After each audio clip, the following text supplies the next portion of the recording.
Okay, let's solve it together. Select the bar that is equivalent to a half shaded. Remember, a half is equal to 1 out of 2 equal parts.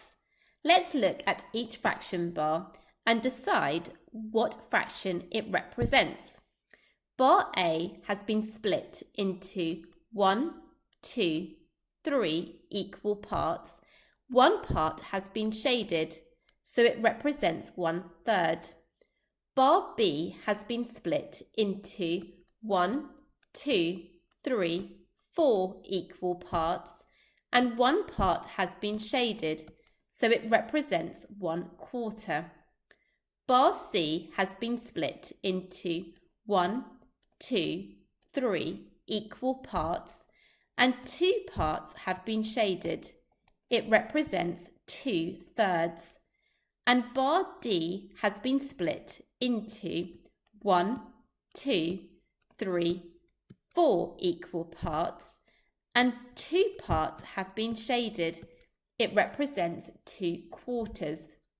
If you look at the fraction bars, none of them represent a half because none of them have been split into 1 out of 2 equal parts.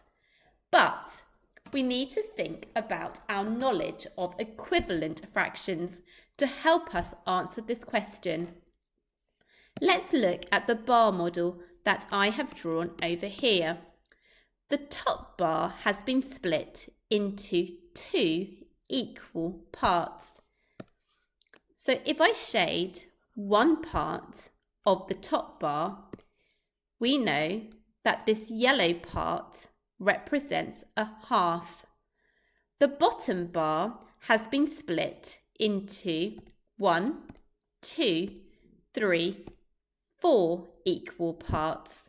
So if I shade one part, it equals 1/4. And if I shade the second part, it represents another quarter.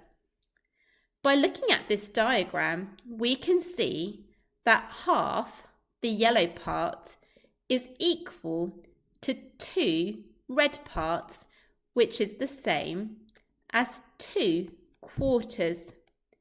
So now, if we look back at the fractions bars, we can see that D has been split into 2/4.